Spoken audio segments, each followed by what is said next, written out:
बाप की खिदमत और माँ की खिदमत सबके हिस्से में नहीं आती।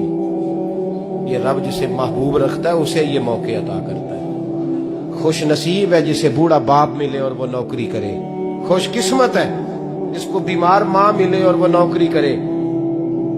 हजरत अबू हुरैरा फरमाते मेरी अम्मा बूढ़ी थी तो उनका मैदा कमजोर हो गया था, तो मैं उठा के पखाना पेशाब करता था तो कई दफा मेरे ऊपर कर देती थी।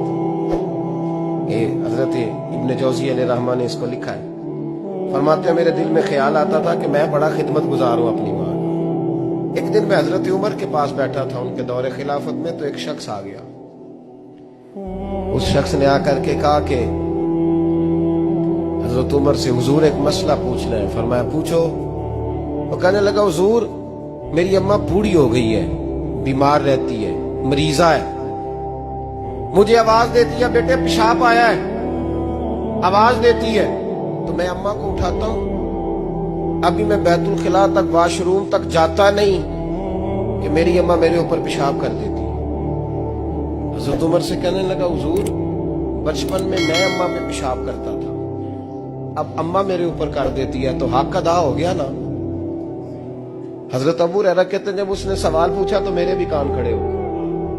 मैंने कहा ये तो मेरे वाला मसला पूछ रहा है, मेरे वाला मसला पूछ रहा है। मेरे पास एक दोस्त जुमा पढ़ने आते हैं बड़ी दूर से, मुझे कहने लगे हजरत साहब जदों भी मैं आऊना ना तुसी मेरी ही गल छेड़ देते हो, वो जो बात होती है ना बिल्कुल मेरी होती है। मैंने कहा नहीं यार जो मैं कर रहा होता हूँ वो मेरी भी होती है, वो सारे मुआशरे की होती है। हमें लगता है कि मेरी हो रही है, हालांकि वो बात हमारी सबकी मुश्तरका होती है। सुन ले और याद रख ले। हजरत अबू हुरैरा फरमाते मेरे कान खड़े हो गए। मैंने कहा इसने तो मेरी बात पूछनी शुरू कर दी। हजरत फारूक आजम से कहने लगा हुजूर बचपन में मैं अम्मा पे पेशाब करता था, वो मेरे ऊपर कर देती है तो हक अदा हो गया। हजरत उमर कहने लगे नहीं कोई नहीं हुआ। उसने कहा हुजूर मुझे समझाएं, वो सारे काम जो मैं अम्मा के साथ करता था अम्मा मेरे साथ करती है तो क्यों नहीं हुआ। हजरत उमर कहने लगे भाई पेशाब तो तू भी अम्मा पे करता था और अम्मा भी तेरे ऊपर करती है, पर तेरी और तेरी माँ की सोच में बड़ा फर्क है। उसने कहा हुजूर किस तरह, तो क्या जवाब है सैयदना फारूक आजम का, लौ काना नबिय्यम बाद लकाना उमर इब्न खत्ताब। क्या जवाब है। हजरत उमर फरमाने लगे तेरी और तेरी माँ की सोच में बड़ा फर्क है। कहा हुजूर किस तरह। मैं जब तेरी अम्मा तेरे ऊपर पेशाब करती है ना तो तू दुआ करता है कि या अल्लाह बूढ़ी हो गई है इसे पर्दा दे दे, और जब तू अपनी अम्मा पे पेशाब करता था तो वो दुआ करती थी या अल्लाह मेरे लाल को लंबी जिंदगी अता फरमा। फरमाया ये तेरा और उसका फर्क है। मुस्तफा करीम सल्लल्लाहु ताला अलैहि वसल्लम के सहाबी हुजूर के सामने खड़े हैं, निसाई में हदीस है, और उनके साथ ना उनका छोटा सा बच्चा है। तो हुजूर फरमाने लगे उस सहाबी से कि बड़ा प्यार है तुझे बेटे से। उसने कहा हुजूर बड़ा ही प्यार है। कुछ दिन गुजरे तो सहाबाए किराम फरमाते हैं उस आदमी का बेटा इंतकाल कर गया। मेरे नबी पाक सल्लल्लाहु अलैहि वसल्लम उसके पास आए, फरमाया तकलीफ में हो। बोल न सका पर आंसू निकल आए। या रसूल अल्लाह सल्लल्लाहु ताला अलैहि वसल्लम मैं बड़ी तकलीफ में हूँ। तो हुजूर ने फरमाया क्या तू पसंद करता है कि जब तू जन्नत में जाए तो तू जिस दरवाजे से भी दाखिल होने लगे तेरा बेटा सामने खड़ा हो और तेरा इंतजार कर रहा हो, तेरा पुत्र सामने खड़ा हो, पसंद करता है। वो कहने लगा हुजूर मैं पसंद करता हूँ।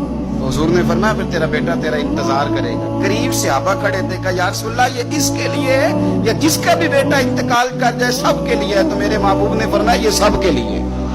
जिसका भी बेटा दुनिया से जाएगा वो जन्नत में पहले अपने माँ बाप के इंतजार के लिए खड़ा होगा। मेरे नबी पाक अलैहिस्सलाम ने फरमाया तू सब्र तो कर।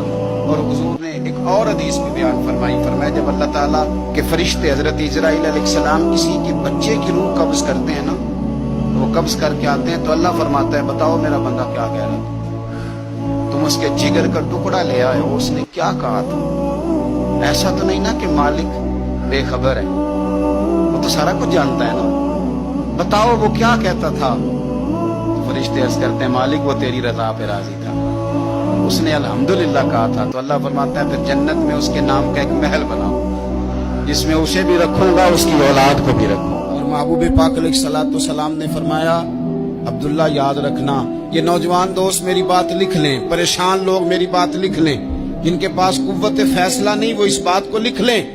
حضرت عبداللہ ابن عباس فرماتے ہیں میرے نبی پاک علیہ السلام نے مجھ سے فرمایا تھا عبداللہ سن، اگر ساری دنیا مل کے تیرا کوئی نفع کرنا چاہے کر نہیں سکتی جب تک میرے رب کی رضا نہ ہو، اور فرمایا ساری دنیا مل کے تیرا کچھ بگاڑنا چاہے تو عبداللہ بگاڑ نہیں سکتی جب تک رب کریم کی حکمت کا تقاضا نہیں۔ کیا کر سکتا ہے اگر اللہ مددگار ہو تو؟ جس کو رب کریم اٹھانا چاہے اسے کوئی گرا سکتا ہے؟ پتہ کیا فرمایا ہے؟ مسلم شریف کے لفظ ہے، حضور فرماتے ہیں اچھا سوچنا، اچھا گمان کرنا یہ عبادت ہے۔ تو کچھ نہ کر، تو بس اچھا سوچا کر، اچھا رویہ۔ علیہ السلام نے فرمایا بیمار کے ساتھ ضد نہ کرو کہ ضرور کھا، ضد نہ کرو، اس لیے کہ اللہ اسے کھلا بھی دیتا ہے پلا بھی دیتا ہے۔ اب جب کسی کو پتا چلے کہ میں بیمار ہوں تو رب مجھے کھلا پلا رہا ہے تو مجھے بتائیے بیماری کتنی پیاری لگے گی۔